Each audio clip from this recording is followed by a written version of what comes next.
Welcome back to my channel. This is a Sym Jet 14 125 that I've just picked up. It's basically a brand new bike. You can see it's got just over 1100 kilometers on the clock. Essentially a brand new bike, but unfortunately the last owner had a bit of a mishap on this one. He was a 17-year-old lad, and he somehow, no one knows how, he managed to flip the bike and send it cartwheeling down the road.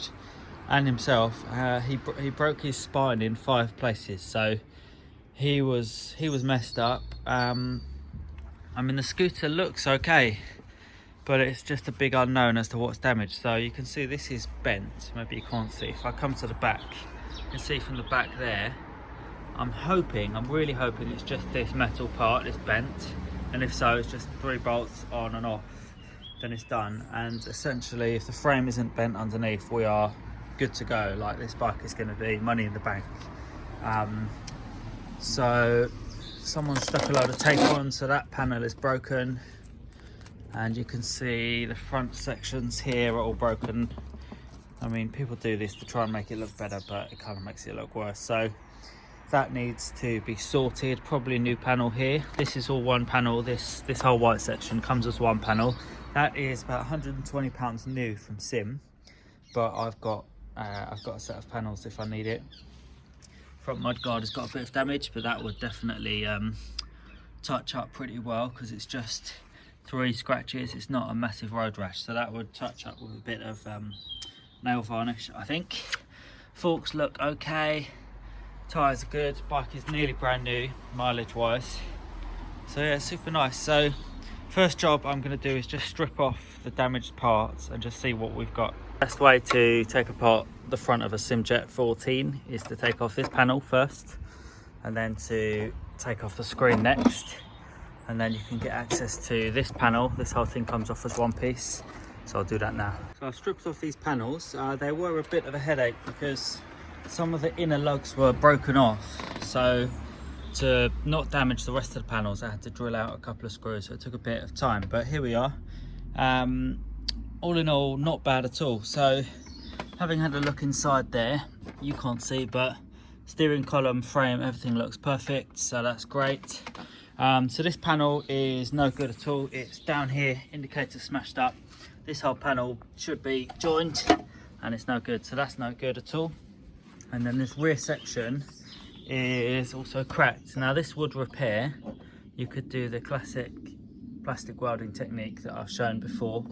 There's a hairline crack here as well, but I have a trick up my sleeve. So I've actually got a complete set of panels, colour panels. So most of the non-colour coded panels on this bike are fine, and I've actually got this set, which is pretty much in mint condition, or not mint, but not bad.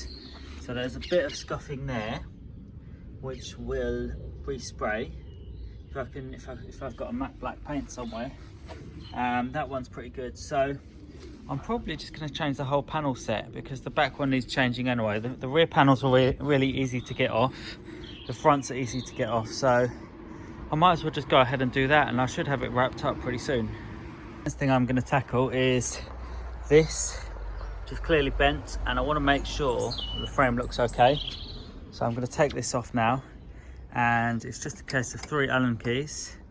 And while I'm there, I'll take off all of these the rear white panels as well, and just see what's underneath, see how everything looks. Well, I've got the rear panels off, and it's not looking good. So even before I pulled them off, I could see that at least this part of the frame is not straight.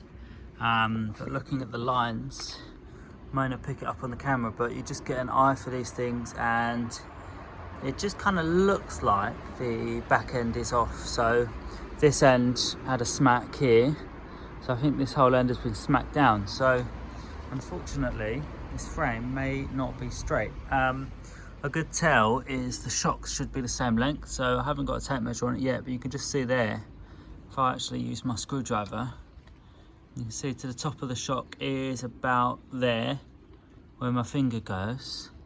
And if we test on the other side, from top of my finger, it's about, just by eye, it's about a centimetre off, which is a bad sign. So Next thing I will do is I will remove this fuel tank and just see what I can find underneath. I've had to get the big tools out. So I've got my spirit level across the centre of the footboard, which should be pretty straight. So the bike is square at the bottom. If I come across these 2 points, which is roughly where the shocks mount, you can see I'm way off. So the sad news is this frame is not straight. So somewhere down here, probably in this region, this frame is basically down that way. And we could see it earlier when we looked at the shocks. They've got different heights on. You can see this spring is compressed more than that spring, so that's a problem. So it is what it is. I'll have to decide what to do. The next thing is just this wheel. So if I kind of rotate this, you can just see this wheel is completely buckled. So that is going to need to be changed. I've got a spare wheel, so that's fine. Okay, so the next thing I'll do is just remove this exhaust.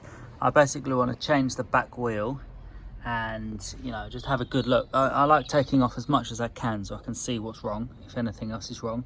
So I'm going to do that, take off this exhaust and back wheel. So to get the back wheel off, you have to take the exhaust off, which is 2 bolts underneath, very easy to get to, and 3 bolts here, and then you do undo the bolts for this plate, and then this should just pull off. Keep those bits.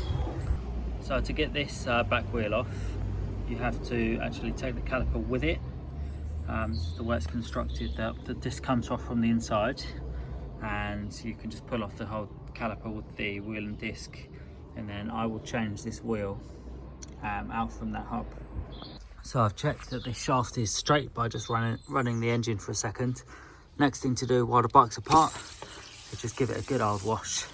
I want to make this bike really clean for when I sell it, and it's a lot easier when all these parts are out of the way. So I'll give it a good old wash at the back end here, and as I rebuild going back to front, I will rebuild. I'll wash all of it as I go. I've taken off my old back wheel, which is bent, and here's my new one, and I'm just putting it back on. I'm just doing it all in reverse now.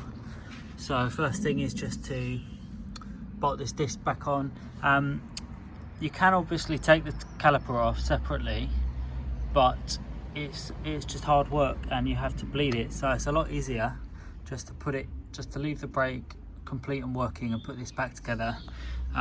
Use some of this thread locker if you're doing this at home. You don't want these bolts coming loose while somebody's blasting down the road, that'd be dangerous. So I'm just going to put this together. So back wheel back on, and then exhaust and so on. Well, I've just stuck on the rear panels again, and I'm pretty confident this bike will end up nicely actually. So I've straightened out some stuff underneath, and looking at these mounting points, I think that they will be fine. This one is higher than this one, but I'm just going to add a little spacer under there, and I think it will come together really well. So I'm going to throw these panels on now and get the exhaust back on, and we'll see how it looks. Okay, so I've made good progress. As you saw, I took off the back wheel and changed it. So I had to take off the exhaust. That's all back on now. This back section's on. You can see I've put on a new grab rail, and I think it looks okay. It's hard to see until I get it on a level surface and check it out properly, but it's definitely good enough for the bike to be functional and working. You know, if it does look like it's still off a bit, I'll just tell the new owner. But yeah, so now all that's really left is for me to sort out this front end. This panel you saw I took off already, so I'm changing the bike to be black because I had a full set of black panels from another scooter. So I'm going to take this one off as well, and then just try and change out both, and that's really cool because I'll end up with a nice, basically mint condition white panel front and rear, which I can use to fix another scooter down the road. So that's pretty cool. So I'll carry on now and I'll strip this panel off. Well, here we are. The Sym Jet is finished. It was white and now it's black. So you saw I changed out the back wheel, took it apart, changed a few things, and now it's done. The only thing is here, the replacement panels I had were a bit dented up, and to buy a new one is too much, so I've just done a cheap repair here. I'll show it to whoever I sell this scooter to, but it's going to probably be used for food delivery, so no one's going to care. So yeah, pretty nice bike. Now it's done, so it's time to throw it up on sale on Facebook Marketplace and onwards to the next one. Please subscribe if you haven't already. Many more rebuild videos coming soon.